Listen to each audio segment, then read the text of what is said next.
ازيكم؟ تعالوا نعمل مع بعض غدا في منتهى الجمال. هنعمل مع بعض السمك السنجاري بطريقة سهلة وبسيطة والطعم حكاية. تعالوا يلا نشوف الطريقة وهنعمل الجمال ده ازاي.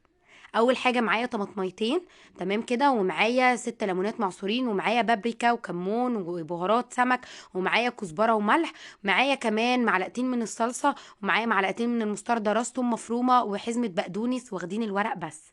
تمام كده. هضيف بقى الطماطم، وهضيف كمان الليمون، تمام كده، وهضيف التوابل كلها، وهضيف كمان الصلصة، تمام كده، وكمان المستردة.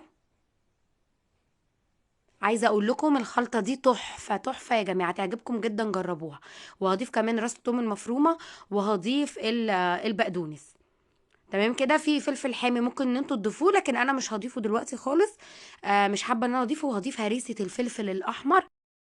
الهريسه دي عملناها ونزلت لكم الفيديو بتاعها. وهنضيف بقى 3 معالق كبار من الزيت. تمام كده. كده بالنسبه لي الخلطه ممتازه وجاهزه. هنا بقى بشره جزرتين صغيرين وبصلايه، وكمان فلفلتين خضر، وكمان طماطمايه مقطعوها، بس كده. دول اللي انا عاملاهم، ده المقدار 6 سمكات. تمام كده. حطيت بقى الخلطه بتاعتي، وهحط معاهم يعني جزء كده من التتبيله عليها. تقريبا حطيت من التتبيله يعني حوالي نص كوبايه، اللي هي بالاكواب المعياريه، على الخلطه دي، وقلبتها بقى كويس قوي قوي قوي. وكده جاهزه معايا. جبت طبعا ورقه بقى الفويل وورقه زبده، وحطيت عليها من الخلطه. السمك غسلاه ومنضفاه ومخليه زي الفل زي ما انتم شايفين، وكمان مفتوح من الظهر. تمام كده. فاتحاه، وهبتدي بقى اني انا الف عليه الفويل وورق الزبده. انا حطيت ورقه الزبده على الفويل عشان الجلد السمك ما يبقاش على طول على الفويل. خلينا الافضل ان احنا نحط ورقه الزبده. تمام كده. هبتدي بقى اجيب التتبيله بعد ما انا ما حطيته. طبعا السمك غسلاه كويس ومصفياه كويس جدا من الميه. هبتدي بقى احط التتبيله بالشكل ده واوزعها بقى عليه. تمام كده. واخد بقى ايه جزء كده من الخلطه بقى في الاخر، بعد ما اتاكد بان انا التتبيله تبلت بيها السمك كويس. احط بقى فيها الخلطه اللي احنا عاملينها دي. الخلطه دي لذيذه قوي قوي قوي، وطعمها تحفه يا جماعه. اكله خطيره. تعالوا نعمل واحده تانية.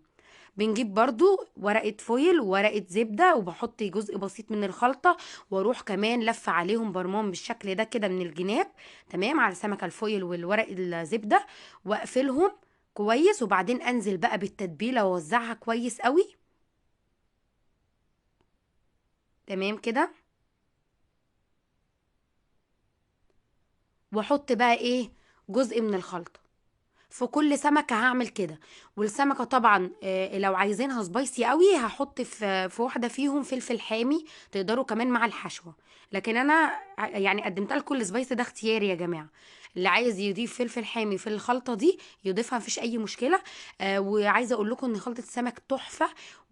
وهرسة الفلفل فيها طعمها تحفة وجميلة جدا جدا. جربوا الطريقة دي هتعجبكم قوي. هبتدي بقى بعد ما اخلص الكمية كلها. بعمل برضو الجزء ده. طبعا انا مجهزه الصاج وكل ده، مسخنه الفرن على درجه حراره 220. تمام كده. يعني مسخنه الفرن وانا بجهزه على درجه حراره 220. تمام كده. ومجهزه كمان الصاج اللي انا هحط عليه السمك بالشكل ده. حطيت بقى كميه السمك كده ووزعتها، وابتدي ادخل الصاج على الفرن لمده 20 دقيقه. تمام. طبعا اول ربع ساعه بسيب الفرن بس، واخر 5 دقايق بفتح عليها الشوايه. وبتطلع معايا بالجمال ده، مش قادره اقول لكم على جمالها. الفرن مسخناه كويس، دخلت السمك عليه 20 دقيقة، أول ربع ساعة الفرن بس، وآخر 5 دقايق بفتح عليه الشواية. وبعدين بيطلع لي بالجمال ده. شايفين الجمال؟ تحفة يا جماعة.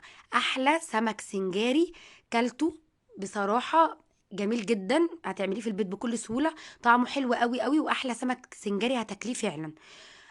ده بعد بقى ما خلاص خلصت الكمية كلها، وابتديت بقى ان انا اطلعهم. جهزت وقدمت معاها رز ابيض وسلطة طحينة. تمام كده. طلعنا بقى السمك بالجمال ده. جربوا الطريقة دي يا جماعة تعجبكم جدا. خلاص بقى جهزنا السلطة، وعاملة رز ابيض عادي خالص جنبه. تقدري تعملي رز صيادية براحتك خالص. انا حبيت ان انا اقدم بس معاه الرز الابيض. تمام كده. بتمنى ان شاء الله يكون الفيديو عجبكم وعجبتكم الطريقه وتكون سهله وتجربوها.